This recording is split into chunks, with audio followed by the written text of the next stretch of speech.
오늘 함께 보실 말씀은 여호수아 19장 49절에서 50절 말씀입니다.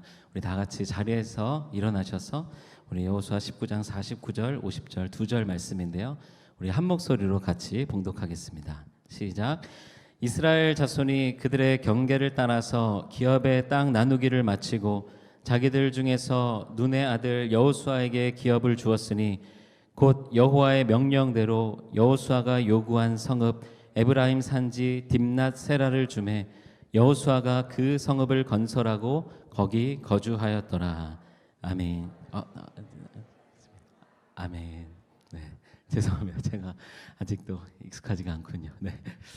할렐루야.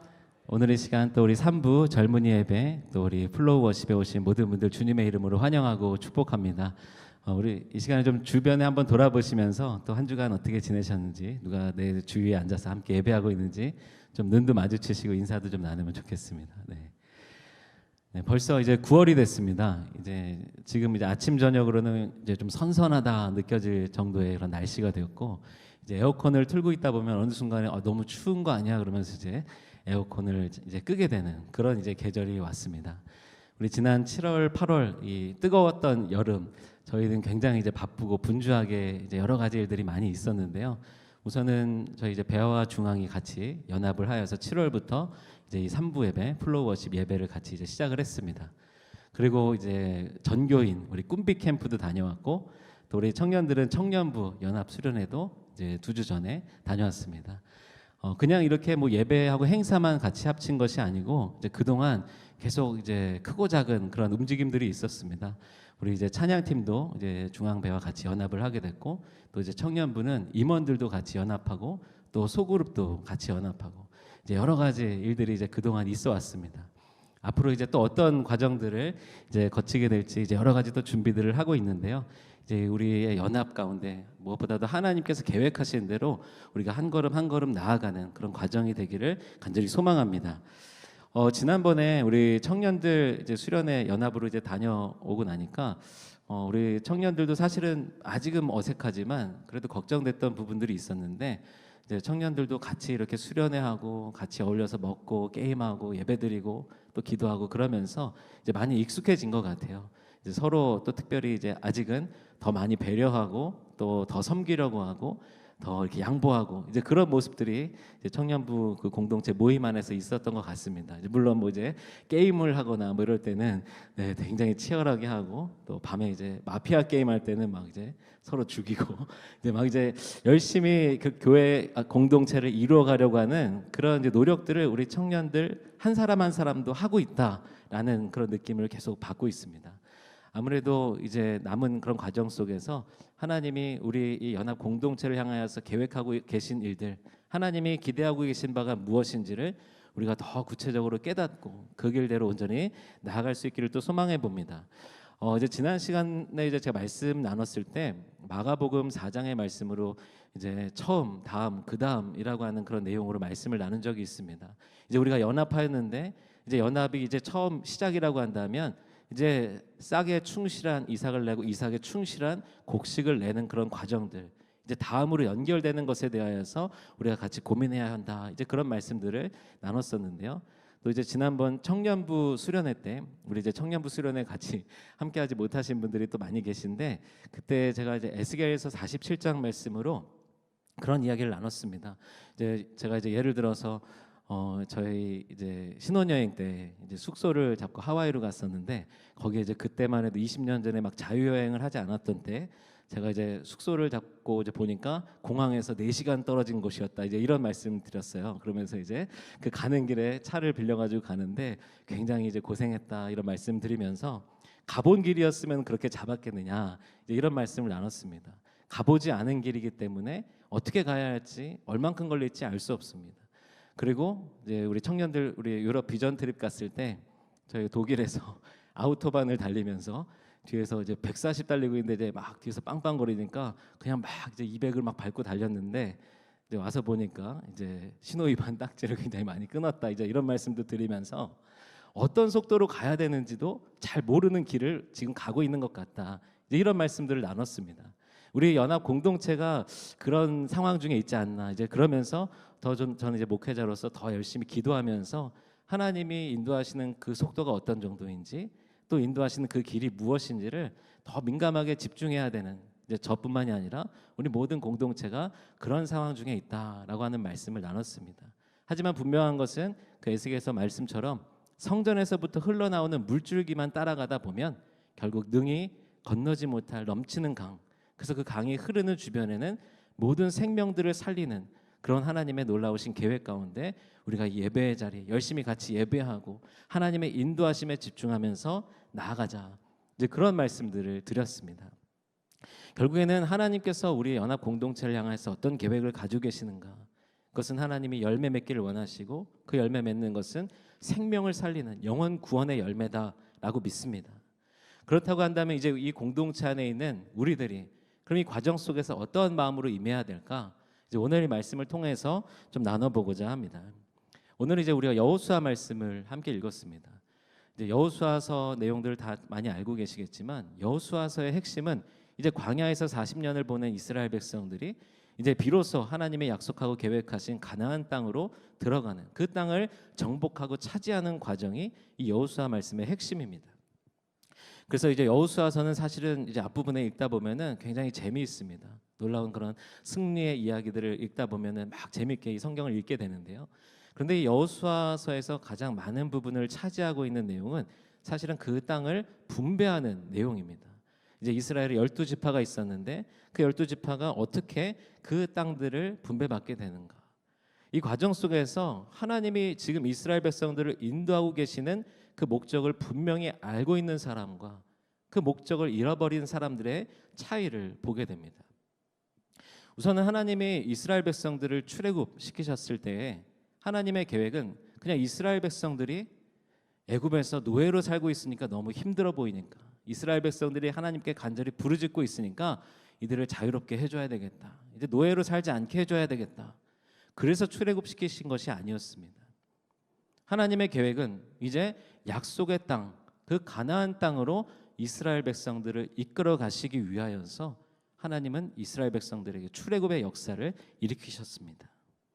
그런데요, 이제 이렇게 해서 출애굽한 이스라엘 백성들이 이제 하나님의 계획대로면 광야에서 40년을 보내는 것이 아니라 이제 바로 시내산에서 언약을 받고 이제 한 2년 정도 만에 사실은 가나안 땅으로 들어갔어야 됐습니다. 그런데 왜 못 들어갔죠? 이제 12명의 정탐꾼이 다녀온 이후에 이제 여호수아와 갈렙을 제외한 나머지 10명의 정탐꾼들의 이야기. 그 땅이 좋은 땅인 것은 맞지만 그 땅의 사람들은 크고 거인들이고 우리는 메뚜기고 그 땅에 가면 우리는 죽는다. 그 믿음 없는 보고를 의해서 결국에는 이 이스라엘 백성들이 그 땅에 들어가기를 거부하게 됩니다. 하나님이 왜 출애굽을 시키셨는지, 왜 그런 일들을 행하셨는지 그 목적과 이유를 알지 못하는 사람들의 결정이었습니다. 그저 노예 신분에서 벗어나게 해주시려고 하나님이 애굽에서 이끌어내신 것으로, 하나님이 그저 이제 그냥 먹고 살 수 있을 정도로 자유롭게 지낼 정도로 하나님이 그런 은혜를 주시려고 출애굽시킨 것으로 그들은 그 정도로 생각했던 것입니다. 그러니까 하나님의 계획, 하나님의 언약을 깨닫지 못하고 그 땅에 가면 우리는 죽는다. 우리는 그 땅에서 힘들다. 그러니 광야에서 살든지 아니면 애굽으로 돌아가겠다. 하나님께 불평을 하고 있었던 것입니다. 결국 그들은 이제 하나님의 진노로 그 출애굽 1세대들은 여호수아와 갈렙을 제외하고는 그 땅으로 들어가지 못했습니다. 하나님의 인도하심의 목적을 분명히 아는 사람들, 여호수아와 갈렙은 그런 사람들이었습니다. 그러니까 이제 그 땅을 하나님께서 우리에게 주실 것이다. 그들은 우리의 밥이다라고 이야기하면서 그 땅에 들어갈 것을 외쳤지만 결국 그들의 요구대로 그때 들어가지 못하게 되었던 것이죠. 이제 여호수아 말씀에서 이제 이스라엘 백성들이 그 가나안 땅에 들어가게 됩니다. 그리고 이제 요단강을 건너서 여리고를 점령하고 그 앞에 이제 여러 우여곡절들이 있지만 이제 그 가나안 땅들을 점령하기 시작합니다. 그리고 이제 오늘 우리가 읽었던 말씀, 이제 여호수아 19장 이거보다 한참 전에 이제 13장부터 사실은 땅 분배에 관한 이야기들이 여호수아에 기록되어 있습니다. 이제 이스라엘 백성들 이 출애굽의 이야기들을 잘 아시는 분들은 잘 알고 계시겠지만 사실 이 12지파가 이 땅 이제 들어오기 전에 먼저 요단 동편에서 그 땅을 먼저 분배받은 세 지파가 있었습니다. 그 세 지파에게 요단 동편 땅을 이제 분배해 주시고 이제 여호수아 말씀에서는 본격적으로 이제 점령한 가나안 땅, 하나님이 원래 계획하셨던 그 가나안 땅, 약속의 땅, 그 땅의 분배가 시작이 됩니다. 그런데 이 분배 시작에서 처음 이 땅을 분배받는 그런 지파들이 유다 지파하고 또 요셉의 후손들이었던 이제 므낫세하고 에브라임 지파가 먼저, 또 이 세 지파가 먼저 땅을 분배받게 됩니다. 그런데 이 이야기에서 가장 먼저 등장하는 이야기는 갈렙의 이야기입니다. 갈렙이 이제 하나님께서 약속하신 그 땅, 내가 그 땅을 취하겠다라고 하면서 이제 유다 지파가 받은 그 지역 중에 헤브론이라고 하는 지역을 선택하는 그런 이야기가 이제 나와 있습니다. 그렇게 갈렙으로 시작돼서 이제 세 개의 지파가 분배받고 나머지 7지파가 분배받고, 오늘 우리가 읽은 말씀에서는 이제 모든 그런 땅의 그런 분배가 다 마치고 난 다음에 마지막으로 이제 이스라엘 모든 백성들 중에 가장 마지막으로 분배받는 사람이 있었는데 그 사람이 바로 여호수아였습니다. 그래서 오늘 이 말씀을 이제 적용해서 이제 설교할 때 보면 이제 이 여호수아가 이제 희생하는 그런 리더십에 관한 말씀으로 이 말씀을 이제 적용하기도 합니다. 왜냐하면 여호수아라고 한다면 이제 이스라엘의 가장 최고의 지도자, 그리고 이 가나안 땅 정복 전쟁에 있어서 가장 공이 크다라고 할 수 있는 그런 사람이겠죠. 그리고 하나님께서 갈렙에게도 하신 것처럼 여호수아에게도 오늘 말씀에서 보게 되면 여호와의 명령대로라고 되어 있는데, 물론 이 명령이 어디에 있는지 성경에는 구체적으로 나와 있지 않습니다. 하지만 하나님께서 여호수아, 갈렙 두 명만은 반드시 그 땅에 들어가게 될 것이다라고 약속해 주셨는데, 그리고 이제 이스라엘 백성들 안에서는 하나님께서 갈렙과 여호수아에게는 분명히 따로 땅을 분깃을 주신다라고 하는 것이 모두 다 공통되게 알고 있었던 내용입니다. 그래서 갈렙은 이제 먼저 분배를 받은 것이고요. 이제 여호수아에게 만약에 지금 네가 원하는 땅이 어디냐, 어디를 말했어도 여호수아에게 주어야 되는, 분배해 주어야 되는 그런 상황인 것이죠. 그런데 오늘 여호수아는 딥낫세라라고 하는, 사실은 성경에는 이 여호수아에만 딱 2번 등장하는 이 지명, 이 지명을 선택을 하게 됩니다. 그러니까 여호수아가 굉장히 겸손한 마음으로 그 누구도 택하지 않았던 산지, 정말 그 누구도 가려고 하지 않았던 그 땅을 나에게 달라라고 이야기를 하고 있는 것이죠.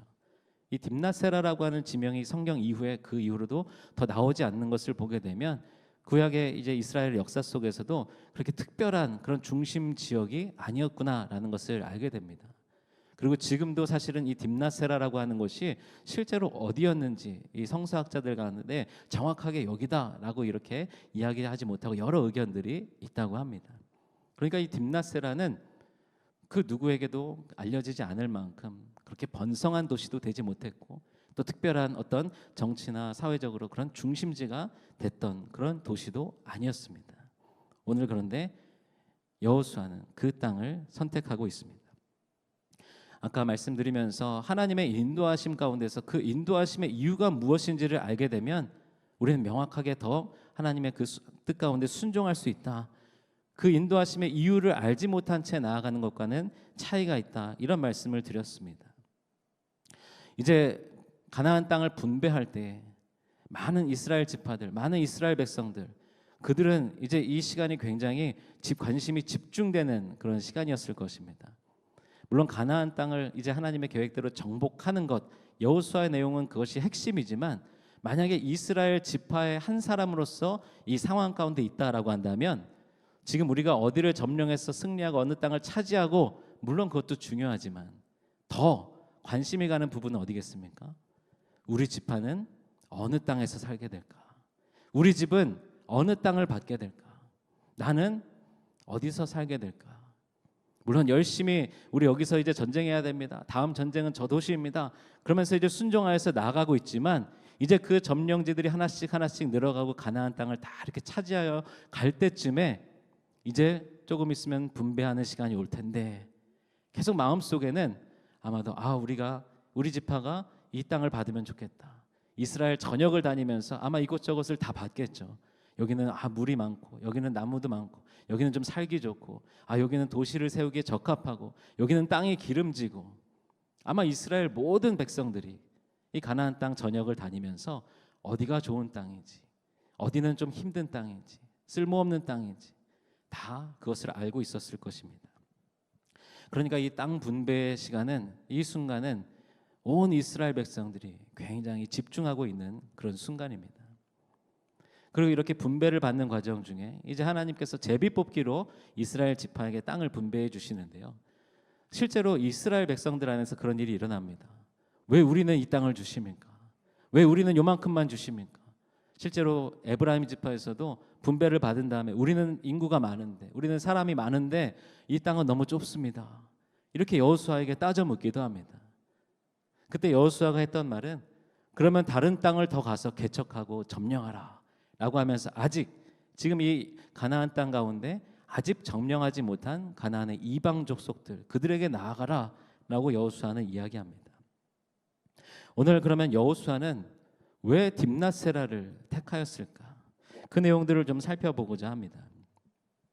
먼저 이 딥낫세라라고 하는 곳, 아까 말씀드렸듯이 이제 그렇게 특별하게 알려져 있는 지명이 아니었습니다.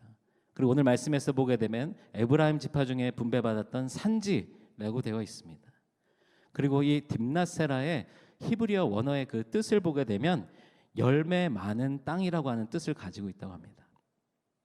그런데 실제로 이 땅은 지금도 이제 이 딥낫세라 실제 이 지역이었을 것이다라고 추정되는 그 땅을 가서 이제 그런 이제 조사를 하는 그런 사진들을 보게 되면 열매 많은 땅으로 보여지는 땅이 아닙니다. 굉장히 척박하고 굉장히 뭔가 농사를 짓고 열매를 맺기에는 좀 어려워 보이는 그런 땅의 모습입니다. 물론 이제 이스라엘에는 그런 땅들이 굉장히 많기 때문에 이제 그 중에 하나일 텐데요. 그러니까 이 딥낫세라는 이름처럼 열매를 많이 거둘 수 있는 그런 땅은 아니었습니다. 그러면 이 여호수아는 왜 이 딥낫세라를 요구했을까? 사실 성경 그 어디에도 여호수아가 왜 이 땅을 요구했는지는 구체적으로 설명되어 있지 않습니다. 그런데 이 여호수아의 이제 그동안의 여호수아의 모습, 그가 했던 말들, 그가 하나님 앞에 보였던 태도들을 통하여서 미뤄봤을 때 여호수아가 왜 딥낫세라를 택하였을까? 몇 가지로 추정해 볼 수 있습니다. 먼저 여호수아는 이 딥낫세라를 택하기 전에 이제 아까도 말씀드렸지만 다른 지파의 땅들을 다 분배하였고, 이제 그리고 나서 와서 이제 왜 우리에게는 이런 땅을 주느냐 불만을 가지고 있었던 그런 지파들을 향하여서 이제 그 땅을 더 개척하라, 더 점령하라, 더 가서 차지하라 라고 하면서 그와 동시에 지금 이스라엘의 가나안 땅 가운데 여전히 남아있는 이방 족속들, 그들을 언제까지 그대로 두겠느냐, 빨리 그들에게로 나아가서 그들을 멸절하도록, 이렇게 여호수아는 이스라엘 온 백성들을 권면하고 있습니다. 사실 이제 이 여리고성부터 시작되는 이 가나안 땅에서의 전쟁들이 이제 수년 동안 진행이 되었습니다. 그러면서 이제 어느 정도 이제 살 만큼, 어느 정도 거주할 만큼의 그 땅들을 확보하고 나니까 하나님의 명령은 그 가나안 땅의 모든 이방 족속들, 우상을 섬기는 족속들, 그 우상들까지 다 멸하도록 하는 것이 하나님의 명령이었는데요. 근데 이스라엘 백성들이 어느 정도 점령하고 난 다음에 그 안에 남아있는 이방 족속들을 그대로 내버려 두는 것입니다. 완전히 멸절시키지 않고 그냥 그대로 같이 있는 것입니다. 어떤 지파들 가운데는 자신들이 분배받은 땅과 가까운 지역에 있었던 이방 족속들, 그들은 자기들의 노예로 삼아가지고 어려운 일 같은 것, 그런 노역을 시키기도 했었습니다. 시간이 지나면서 그들이 더 이상 우리에게 위협적인 존재로 느껴지지 않고 오히려 그들을 그대로 두는 것이 내가 굳은 일도 좀 시키고 부려먹을 수도 있고 그런 편리함이 생기다 보니까 그들을 그대로 방치한 채로 하나님의 명령대로 나아가지 않고 그냥 그대로 살고 있었던 것입니다. 여호수아는 분명하게 이야기했습니다. 어느 때까지 지체하겠느냐? 너에게 주신 땅을 점령하러 가라. 이것이 여호와의 이야기였습니다. 또한 여호수아는 이제 마지막 이제 여호수아의 고별 설교가 여호수아 24장에 나와 있는데요. 여호수아는 마지막에 이스라엘 백성들 향해서 이렇게 이야기합니다. 너희가 섬길 자를 오늘 택하라. 오직 나와 내 집은 여호와를 섬기겠노라. 이스라엘 모든 백성들을 향하여서 마지막 고별 설교로 마지막 유언과 같은 이야기를 할 때에 여호수아는 이스라엘 백성들의 그 지금까지의 가나안 땅 점령 이후에 땅을 분배받은 이후에 여호수아의 마지막 그 노년의 때까지의 모습을 보니 여호수아 마음 가운데 답답함이 있었던 것입니다. 분명하게 정해라. 하나님을 섬길 것인지 아니면 이 우상들을 그대로 방치하고 살아갈 것인지, 나와 내 집은 끝까지 여호와를 섬기겠다. 여호수아는 이렇게 마지막으로 설교하며, 이 설교는 이스라엘 백성들을 향한 간절한 권면의 이야기였을 것입니다. 여호수아는 하나님이 왜 이스라엘 백성들을 가나안 땅으로 인도하셨는지를 분명하게 알고 있는 사람이었습니다. 가나안 땅에 들어왔을 때 어쩌면 다른 지파들은 하나님이 약속하신 대로 우리를 이 땅으로 인도하셨구나. 하나님이 약속하신 대로 우리에게 이 땅을 분배해 주시는구나. 우리에게 이 땅을 기업으로 주시는구나. 많이들 그렇게 생각했을 것입니다. 틀리지 않은 얘기죠. 그런데요, 이들이 여호수아와 갈렙과 차이가 있었던 것은 하나님의 계획이 그 땅을 주시는 것까지로 착각했다라는 것입니다. 하나님의 인도하심, 출애굽시키시고 그리고 이제 가나안 땅으로 들어오게 하신 그 이유가 그 땅을 차지하고 그 땅을 분배받는 것, 거기까지인 것으로 착각했던 것입니다. 그러니 이제 가나안 땅 점령하고 여러 성읍들을 차지하고 각 지파별로 조금은 불만도 있겠지만 제비 뽑혀서 나눠진 그 땅 가운데 사는 것, 이제 그것으로 됐구나. 그런 순간 이들의 삶의 모습은 여호수아의 모습과 완전히 달라지는 것입니다. 왜냐하면 하나님의 약속대로 이미 그 모든 약속을 받았다라고 생각했기 때문입니다. 하나님과의 언약, 그 언약이 이루어졌다라고 생각하는 것입니다. 하나님의 언약은 무엇입니까? 하나님은 이스라엘의 하나님이 되고 이스라엘은 하나님의 백성이 되는 것. 그래서 하나님께서 약속하신 대로 하나님만 믿고 나아갔더니 승리를 주시고 가나안 땅을 차지하게 하시는 것. 그러니 그 땅을 분배받은 것으로 끝났다라고 여기는 것이죠. 그러다 보니 그 땅에서 어떻게 살아야 될지, 그 땅에서 하나님이 어떻게 교제하기를 원하시는지는 관심이 없이 우상들을 섬기고 자기들이 편리하도록 이방 족속들은 노예로 부리면서 그 땅 가운데 살고 있었던 것입니다. 하나님의 언약이라고 하는 것, 이스라엘 백성들을 가나안 땅으로 이끌어 가신 그 하나님의 언약을 사실은 더 거슬러 올라가게 되면 아브라함으로부터 시작이 됩니다. 창세기 12장 말씀을 보게 되면 하나님께서 아브라함에게 이제 본토 친척 그 아비 집을 떠나라고 말씀하셨어. 이제 지시할 땅으로 가라라고 말씀하셨고, 흉년이 들었을 때 아브라함이 이제 그 흉년을 피해서 애굽으로 피하려고 했을 때도 하나님은 그것을 막으시면서 이 땅을 너에게 줄 것이다. 너의 자손을 하늘의 별과 같이 바다의 모래같이 번성하게 하시겠다라고 약속해 주셨습니다. 그런데 만약에 하나님이 아브라함에게 하신 약속이 거기까지였다라고 생각한다면 그건 역시 우리도 착각을 하는 것입니다. 하나님의 약속은 그 땅을 주시겠다, 자손들을 번성하게 해주시겠다, 그것으로 끝나는 것이 아니라 땅의 모든 족속이 너로 말미암아 복을 얻을 것이다. 하나님의 그 언약은 여기까지였습니다. 땅의 모든 족속이 아브라함으로 인하여서 복을 얻는 것, 그 언약으로 인하여서 이스라엘 백성들이 가나안 땅까지 들어오게 된 것이고, 또 그리고 그 가나안 땅에서 이스라엘 백성들로 인하여서 하나님은 땅의 모든 족속들이, 우상을 섬기는 그런 족속들이 멸절되고 이제 이스라엘 백성들로 인하여서 제사장 나라를 통하여서 복을 받게 되는 것, 이것이 하나님의 계획이었던 것입니다. 우리가 이제 아이들에게 장래 희망, 꿈 이런 것을 물어볼 때가 있습니다. 근데 이제 제가 어디서 들었던 그런 강의의 그런 내용인데요, 장래 희망에 관해서 이야기할 때 요즘 이제 학생들은 어쩌면 당연히 변호사, 뭐 의사, 검사, 아니면 연예인, 이 장래 희망을 직업으로 얘기하는 것이 너무 익숙하다라는 것입니다. 사실은 많은 청소년들, 어쩌면 우리도 아니면 여전히 나는 뭐가 돼야지라고 하는 그런 꿈을 말하는데요, 그것은 직업일 뿐이지 장래 희망일 수는 없는데, 그것이 꿈일 수는 없는데 우리가 어떤 그런 직업으로, 그냥 명사로 우리의 희망, 소망을, 꿈을 이야기한다라는 것이죠. 만약에 그것을 직업으로 얘기했다라고 한다면 변호사가 되어서 어떤 일을 할 것인지, 의사가 되어서 어떤 의사로 살아갈 것인지, 연예인이 되어서 어떻게 하나님께 영광을 돌릴 것인지, 우리의 꿈은, 우리의 희망은 그것으로 연결되어져야 되는데, 동사로 설명되어져야 되는데 명사로 꿈을 이야기한다라는 것입니다. 우리 삶을 향한 하나님의 계획도 마찬가지인 것 같습니다.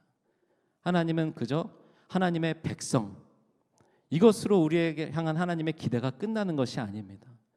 하나님의 어떤 백성이 될 것인지, 하나님의 자녀, 그냥 자녀로 끝나는 것이 아니라 하나님께 어떤 자녀로 살아갈 것인지, 하나님께서 약속하신 땅, 그 땅을 우리에게 분배해 주셨다면 그 땅에서 어떻게 살아갈 것인지, 그 땅을 어떻게 만들어 갈 것인지, 우리가 더 깊은 그 하나님의 계획하심을 우리가 깨달아야 하는데, 우리도 하나님의 계획이 거기까지인 것으로, 가나안 땅인 것으로, 하나님의 백성인 것으로 거기에서 머물고 맙니다.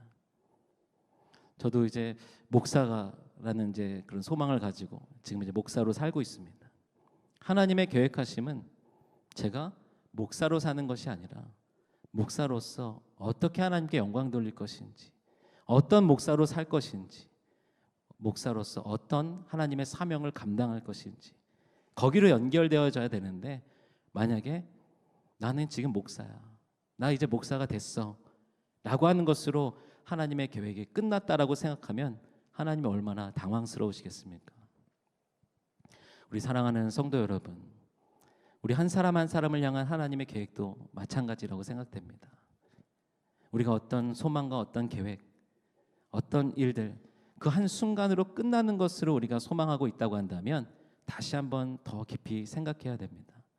그 결과를 통하여서, 그 일들을 통하여서, 그 직업을 통하여서, 그 자리를 통하여서 나는 어떻게 살아갈 것인지, 어떻게 하나님께 영광을 돌릴 것인지. 우리 배화와 중앙의 연합 공동체도 마찬가지입니다. 우리의 목표는 사실 연합이 아니죠. 연합으로 끝나는 것이 아니죠. 연합하여서 어떻게 우리가 하나님의 기쁨이 되는 교회가 될 것인지, 연합하여서 어떻게 하나님의 사명을 감당할 것인지, 우리는 끊임없이 그것을 고민해야 됩니다. 하나님의 계획 속에서 우리 한 사람 한 사람을 부르시고 우리의 삶의 자리에서 귀한 은혜들을 허락해 주셨습니다. 우리를 택하시고 우리를 구원해 주셨습니다. 근데 오늘 이 시간 여호수아가 딥낫세라를 택할 때에 여호수아는 내가 그 척박한 땅, 이름은 열매 많은 땅이지만 그러나 보기에는 너무나도 척박한 그 땅, 나는 그 땅으로 나아가서 성읍을 건설하겠다. 여호수아는 그렇게 고백하고 있습니다. 그리고 여호수아는 마지막 24장 그 딥낫세라에 장사되는 것을 보게 됩니다. 그런데 이 여호수아가 딥낫세라를 택한 이유 한 가지를 더 묵상해 보자면, 이 딥낫세라가 이제 전해지는 그 지명 위치를 보게 되면 그 당시에 실로라고 하는 곳과 아주 가까웠다고 합니다. 실로라는 곳은 어떤 곳인지 아십니까? 여호수아 때에 하나님의 성막이 가나안 땅에 들어와서 최초로 이제 더 이상 움직이지 않고 정착하게 된 곳. 이제 광야에서부터 하나님의 성막이 계속 움직이잖아요. 그런데 가나안 땅에서 처음 자리한 곳, 그것이 바로 실로였습니다. 성경에는 설명되어 있지 않지만 오늘 이 말씀을 준비하면서 물론 여러 가지 이유가 있었겠지만 여호수아의 마음속에는 내가 다른 지파들에게 다 분배되고 이제 남은 땅 중에 내가 땅을 고른다면 그래도 하나님의 성막, 하나님의 임재 가장 가까운 곳에 있기를 원하는 것. 그 땅이 비록 척박한 땅, 다른 사람들은 왜 그 땅을 택하는가 의아해할 그런 땅일지라도 나는 딥낫세라를 택하겠다. 그 딥낫세라를 정하는 그 순간에 하나님이 아마도 여호수아의 마음을 알지 않으셨을까 생각이 됩니다. 우리 사랑하는 우리 성도 여러분, 우리의 삶의 자리에서 세상에서도 보기에 좋아 보이는 것들, 우리 교회가 앞으로 나아갈 때 그 어디에서도 봐도 되게 좋다, 너네 교회 너무 좋다 라고 보여지는 그런 길들도 있을 것입니다. 그런데 오늘 이 시간 그런 길이 아니라 오늘 여호수아의 시선으로 과연 세상에서는 그렇게 보지 않지만 하나님이 보실 때에는 여호수아가 하나님의 임재를 사모하며 딥낫세라를 택했던 그 택함과 같이 오늘 우리의 선택과 우리의 결정과 우리의 나아가는 길들이 그렇게 되기를 간절히 소망합니다. 오늘 우리의 삶의 자리에서 딥나세라를 바라보시면서 나아가는 그런 저와 여러분들 되시기를 주님의 이름으로 축원합니다.